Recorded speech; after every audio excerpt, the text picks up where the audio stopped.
Hello and welcome to this NDTV exclusive. It's election season and we're bringing you face to face with key players. Today we have with us Priyanka Gandhi Vadra, Senior Leader of the Congress, General Secretary of the party in charge of Uttar Pradesh. Thanks very much indeed, Priyanka Gandhi, for talking to us. Let's start with Uttar Pradesh because that's really where you've been working. Now, all the initial ground reports, Priyanka, anecdotally and even the first opinion polls that have come out seem to suggest that this is a very much a bipolar fight. Sapa, Samajwadi Party versus BHP, Congress remains a marginal player. Agree, disagree? Well, the thing is that in the last 2.5 years, if you look at the politics of UP, it's really the Congress party that has been fighting for the cause of the people.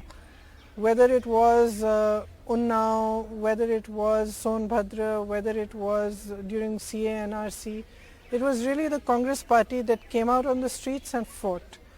I think everybody in UP is aware of that. Now, electorally, what the outcome is really, your guess is as good as mine, but we are definitely putting up the best fight that we have in us. Okay, but it has been a challenge, right, given the state of the party as it was over the past few years from when you took over. Give us a sense of how acute the crisis was when you came into the mix. I'll ask you where you stand today, but when you came in, how bad was it? So, well, in Uttar Pradesh, we haven't been in power for over 30 years. Yes. When I was sent as the in charge of Uttar Pradesh, we had an executive committee of 520 and more people. It was difficult for me to wrap my head around that because I thought, okay, if this is the executive that is meant to actually be the operational lot of huge. people, Yeah. how are we going to even establish responsibility and answerability in this executive? So, I mean, that's just one example. I think.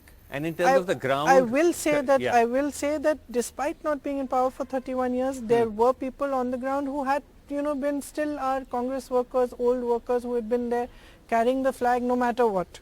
No, but there may have been individual instances. But overall, would you concede that, as they say, Zameen pe Congress? No, it was, overall, I would concede that our organization was extremely weak 2 years ago when I went there, which is why for the last 2 years, our primary focus was to rebuild our organization there. You didn't hear much about it publicly. Yes. But we did a lot of internal work. We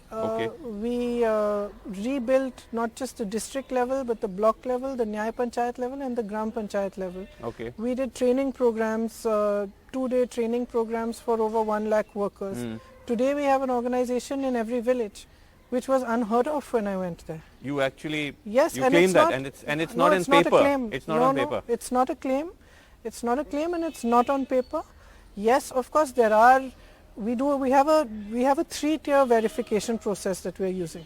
Okay. And in that, of course, there is a certain percentage which comes out to be on paper and where you get it wrong. But the fact that we actually have people, that we have their contacts, we have their numbers, we can mobilize in every village is absolute fact.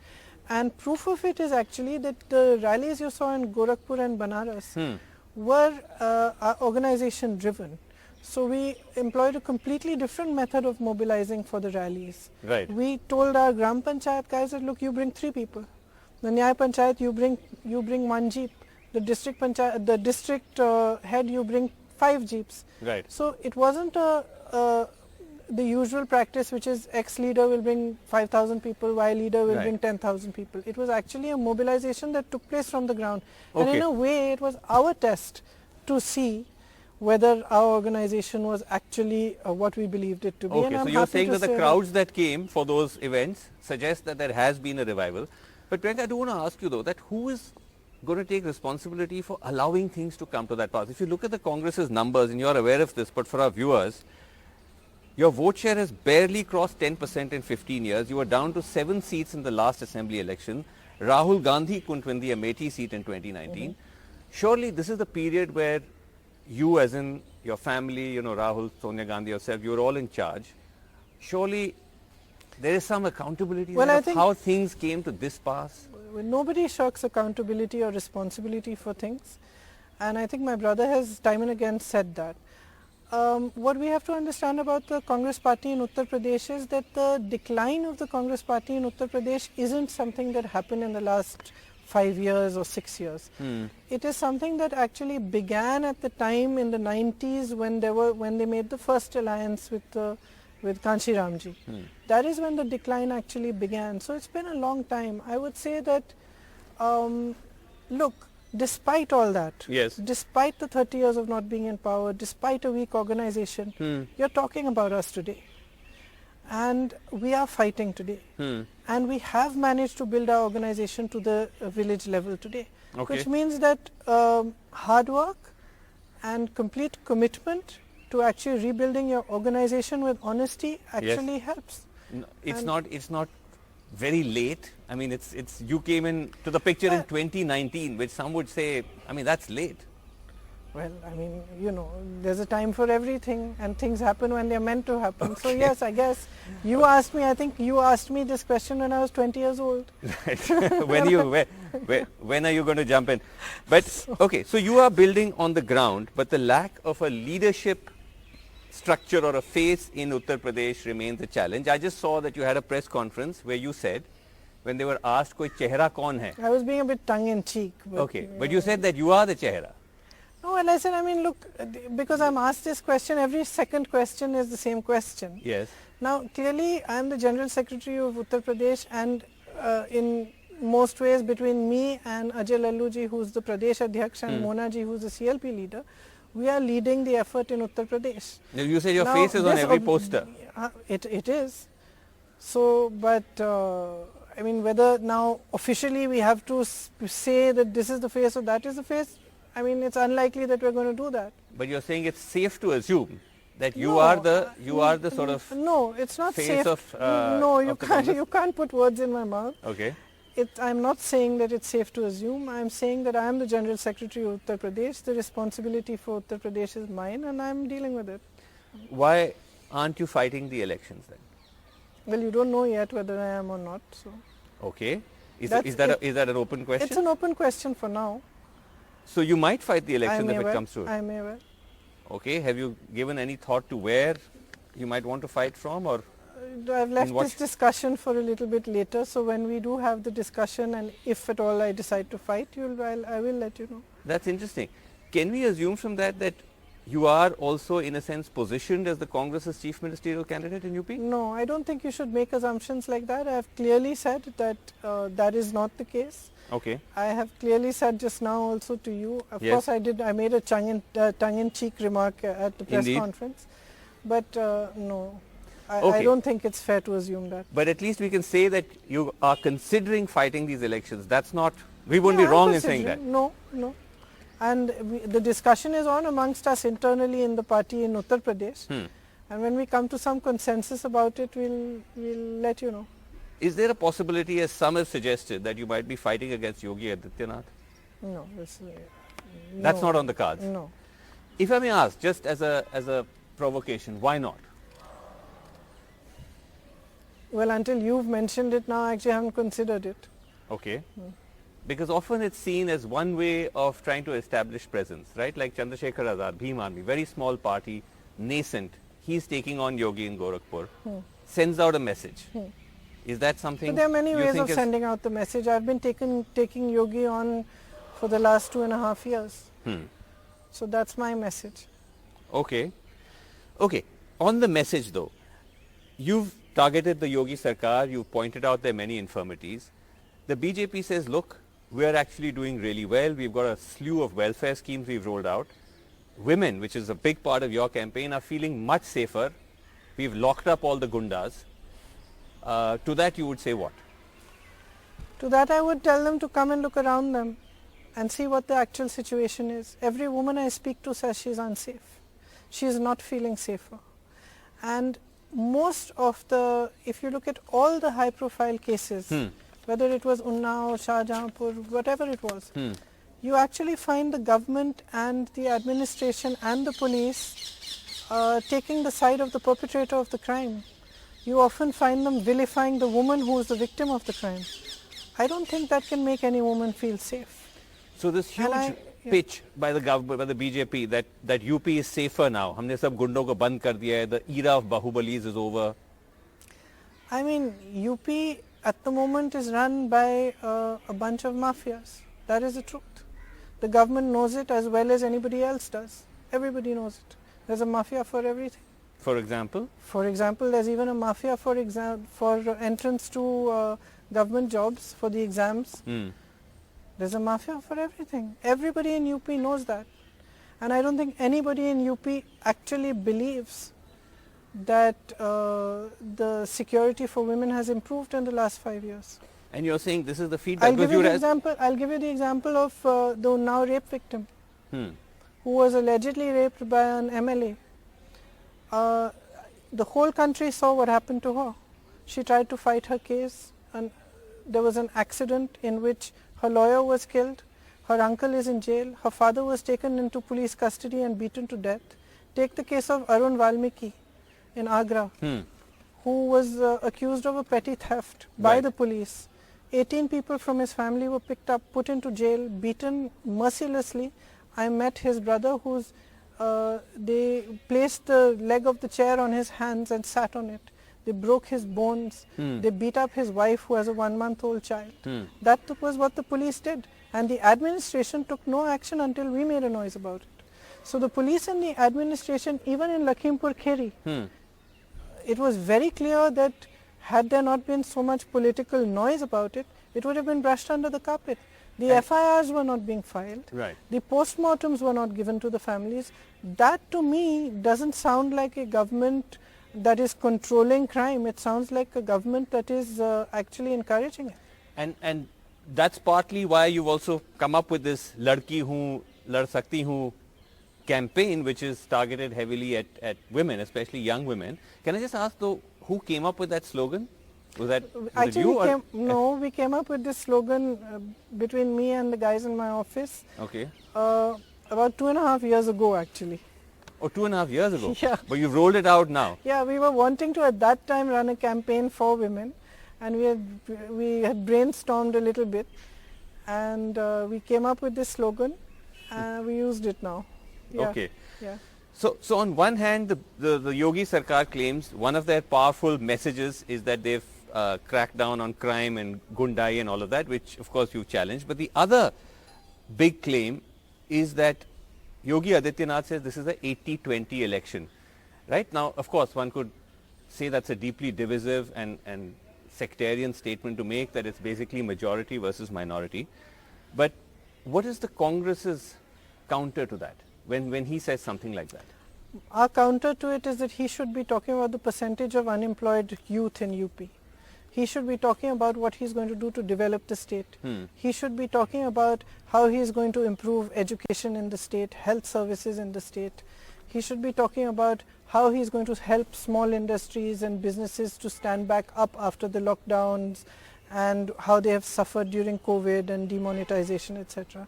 I don't think we truly believe in the Congress party in Uttar Pradesh that the discourse has to change. And we have to try to force that discourse to change. And when you talked about bringing women into the discourse, partly that is the reason. The reason is that there has to be some change in the debate and discourse. No, fair enough. And when we brought women up, yes, once we did, they could not be ignored. Once we did, even the Prime Minister had to have an all-women's rally for the first time in his political career. Once we did, even the Samajwadi and the RLD had to announce certain things for women. Right. And the BJP started making announcements for women which weren't restricted to giving them only one gas cylinder. Right. Which were actually sort of more comprehensive. That means we were to some extent successful in bringing women into the center of the discourse. Similarly, we think we should bring development and jobs and progress into the center of the discourse. No, that may be fair enough, but equally when one sees this continuous attack on minorities, and this is not just limited to Uttar Pradesh, it's across the board, why is it that in the way that you show empathy and you would go and visit victims of violence like in Unnao or Hathras, why do we not see that when it comes to the targeting of minorities? How can you say that? Okay. Who did you see in CA and RC? Who did you see? I've been to the house of every single person who was killed in those, at that time, I've been to houses of 19-year-old, 17-year-old boys who had nothing to do with anything but were standing around and were shot dead. I've been to all their houses, I've spoken up for them, I've participated in all those demonstrations. So how can you say that we don't do it? Okay. In fact, I would say Yes. that the parties like Samajwadi Party did not do so. Akhilesh ji did not come out at that time. He did not stand up for them. We are consistently saying that we stand for all those who are suffering, every single one, Okay. regardless of their caste and their religion. But is communalism still not an issue which will bring the Congress onto the streets, where you actually protest against the did. kind of But we did. the kind of attacks or the bigoted comments that are being made? But we did, and we consistently do.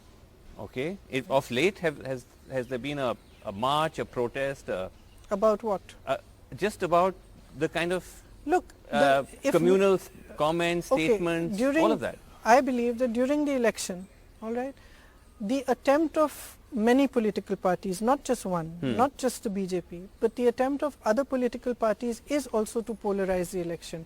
It is to make this a debate on religion. Right. We are saying this should be a debate on progress. We are saying this should be a debate on development. If we jump into that, we are only enhancing what they are saying. We are only helping them. You mean to say even to fight communalism, to sort No, of speak against it? I'm is- saying that during the election, to continuously raise the issues that they want raised, Okay. to continuously divert the attention of the election onto communal issues rather than the issues it should be fought on, which are development, progress, I keep repeating, Is falling you're saying into playing that into trap. the trap? And I believe, and I genuinely believe that actually some of these political parties, even though they are on opposite poles of that discussion, are actually playing the same game. They're all playing the same game. Nobody benefits from this kind of discourse except a political party. Nobody. People do not benefit from it. The public does not benefit from it. The Right. public benefits from progress and development. Okay, so you talk of progress and development, but you would have seen what happened, because there was this picture of you that went viral. You met, I think he was Maulana Toki Raza Khan, he's some Correct. kind of cleric. Yeah. He's apparently been accused of giving hate speeches. Okay. And the BJP says this is the Congress saying that we are against communalism, but selectively. So You're is he in the promoting Congress party? Is he in the a Muslim Congress party? communalist. Is he in the Congress party? He's not. So why am I responsible for what he's saying? It indicates that you are aligning with him, or he's giving you he's offering support. If he's you're taking offering it. support, that's he wishes to offer support, he's offering support. Okay. So it's not seen as an endorsement of him, or We of are the comments he's consistently saying that the discourse should be about progress, development, and about what we want to do for people. That is what we are consistently saying. Okay. And I don't think that the BJP's constant effort is to divert that discourse and to maintain the discourse on religion. My last question on this: were you aware of his record when you got that photograph clicked? Were you cognizant of the things he I said? had not heard that speech he had made, no. Okay. But on a wider point, Priyanka, that apart from just looking at Uttar Pradesh, is there a deeper problem with the Congress, where it's not just about an organizational dhacha which has to be set up, but you have infighting, acrimony in all states, you have leaders quitting? Is there a more fundamental problem that you're up against? Well, we're a very old party and we're an old organization. So it's pretty obvious that say in each state we will have more players within our party than another party which is new. Fair. It's pretty obvious, and it's pretty obvious that these dynamics will at a time like this will show up more, and everybody will express themselves more, and there will be more angst and more frustration. I don't necessarily see this as something terrifyingly worrisome. I think that it's good. I think it's good that there are these different elements in every state. I think it's good that they all express themselves. I think it's good to have this level of, I'm saying that it's good to be able to at least engage in a dialogue and a discussion about it, right? Of course, this level of when you're saying that people are leaving, yes, it's indicating something. It's indicating that they are unhappy. In many cases, it is because of these pushes and pulls. In many cases, they are feeling that they have another opportunity which they would rather choose. And I think that this is part of the flux that has to take place in order to rebuild and re-strengthen our party. So No, I so don't... Yeah. When you look at the number of people who've left in UP, Jitin Prasada left, Lalitesh Tripathi left. Separately, you've had exits in Goa, Luzino, Felero, Sushmita, Deb has left, Jyotiraditya Scindia left before that. Isn't there a problem of being able to retain talent in the party where people feel that they have to leave because they're not getting their space, or they feel the party has no prospects? Well, I think there are two aspects to it. I think the first aspect to it is that at least I can speak for Jitin ji and Lalitesh ji, since I am in charge of UP. Sure. Their opinions, their recommendations, how they wanted to function was fully valued. They were in touch with me all the time. So a lot of the things that they say when they leave about being in touch, not being in contact, etc. I mean, I wouldn't say my point of view is completely different. But they did have they did have a line to you in the sense. Of course they did. Right. Of course they did. They all had a line to me, and they met. In fact, I met Lalitesh, I think maybe a week, 10 days before he left, and I met Jitin ji as well many times and had many chats with him. But then, what happened? I mean, I can't speak for them. I can't speak for why they would want to leave. I can say that, as you say about talent, I can say that there are two ways to see it. And now that I've been working in Uttar Pradesh, and I work right from the ground level, I see a lot of talent. And I see that some of that talent was also being stifled by people who had much more access than others. Okay. And I think that primarily in Uttar Pradesh, in the Congress party, one of the big changes is that access has opened up. Okay. And the opportunity has opened up. And in many cases, there were people in the party who had enjoyed positions, etc., who had much better access, much better opportunity, and in many ways prevented others from rising. But you're saying that even with these leaders, you did speak to them and you were making attempts to hold them back. No, I'm not saying I made attempts to hold them back. Okay. To be very truthful, I didn't make an attempt to hold them back, because once I realized that they had made up their minds, I realized that they had made up their minds for perhaps more personal than political reasons, and I felt that the kind of battle that we are fighting, it's a very rough battle. Right. It is a rough battle. Right. I mean, some of them lost their elections, some of them lost their homes in which they had lived for many, many years. Some of them were facing genuine existential issues. And I think that once I realized, at least with the ones that I was in touch with, that was the case, I didn't feel the need to stop them. Because I felt that the kind of battle we're fighting it's a very tough and rough battle. And you really have to have the, you have to have the, the guts and the stomach to be able to fight it. The stomach to be able to take it, But is it just specific to individuals and their personal issues, or is there also a wider perception amongst your own party colleagues that there is a deeper crisis the party is facing, especially of the leadership, where there's a sense of drift? For almost now 2.5 years, you just had a kind of interim president arrangement with your mother. As Kapil Sibal said, we know who the leader is, and yet we don't know. I mean, that's his opinion. But as my mother said, that she is a full-time working president of the Congress party, and she is. But that she said now, when that statement that came. Is correct. But she's been interim since 2019. Yes, but elections have also been announced, and the schedule is out, and the membership is being done for that, and soon enough there will be elections and the issue will be resolved. Okay, but the fact that it was allowed to carry on like this for almost 2.5 years, isn't that unusual for any party? Well, look, my mother has been the interim president.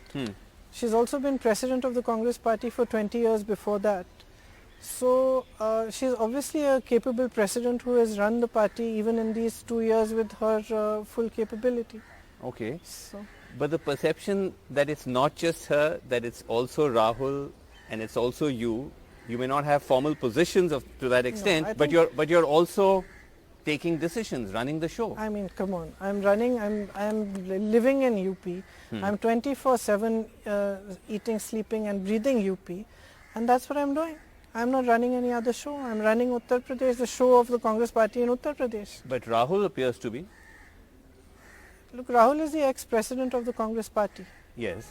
But ex-president. Yeah. Currently not holding any formal designation. Yes. But still seen to be very central to making decisions. And he's very clearly said, very clearly when he resigned, he stated whatever he felt and he expressed it very publicly. He took responsibility. Sure. And if people in the party want to consult him for certain things, there's no reason why he shouldn't be open for that consultation. I mean, if he were to close his doors and say, sorry, I'm not available for your consultation and I have no opinion, that would also not be fair. So you're saying that when we see him at the center of important decisions, that's people, he doesn't want to, the people are reaching out to him? I'm saying he is the ex-president of the Congress party. Okay. And in that capacity, there are many people who might want to reach out to him to talk to him about issues. The party itself would. And I don't think that there's anything wrong with that. After all, I am the General Secretary of Uttar Pradesh, right? Yes. There have been General Secretaries before me. Every now and then I ring them up and ask for their opinion. I consult them on things. There have been PCC presidents before the one there. They are asked to come and sit and discuss and we ask for their opinion even on small things like tickets. So it's a party that functions in that manner. I don't see any anomaly in it. Is there a problem where you are increasingly finding that even as you try to talk about, now as you said there'll be elections, there could be new leadership, that the default pressure or presence is always for a Gandhi, that the party can't, I mean, they may say on one hand, oh, it's time for change, but then that factor still remains. Or do you think that's changing? No, do you believe that that's one of the reasons why that even though all of you keep saying that you want to step back, you still find yourself constantly in the middle of decision making? Perhaps that's one of the reasons. I don't see a lack of leadership in the party. We have such capable leaders. They are not from the Gandhi family. All over the country, in every state, we have capable leaders who are at the forefront, who are fighting. No, I'm saying at the very top. Even at the top, there are so many leaders. I don't think that anybody, for example, I said there'll be a free and fair election. I'm sure other people will stand and they should. A non-Gandhi could be absolutely elected and be a president? Why not? There's no, you don't think there's no impediment to that? Absolutely not. If they stand for election and they get elected, what is the problem? So it would be that kind of election, or will it be one of those things where it's predetermined that it's... The Congress president has repeatedly said that it will be that kind of election. But realistically, do you think that will happen? Do you think if Rahul stands, for example, somebody is actually going to stand against him? Why not? People have stood against my mother.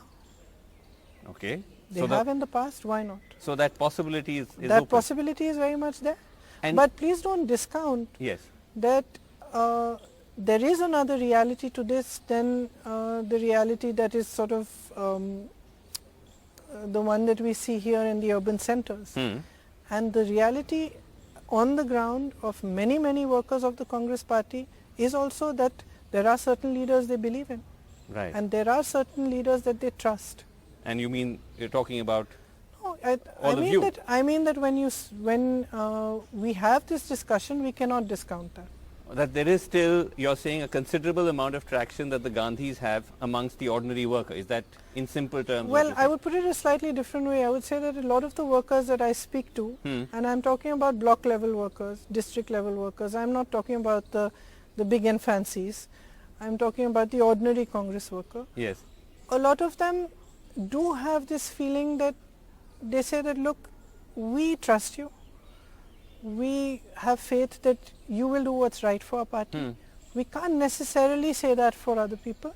Okay. And perhaps that is also a shortcoming on our part. Perhaps they need to develop that trust in other people as well. I mean, and I don't think on our part, if you ask my mother or my brother or me, we have any,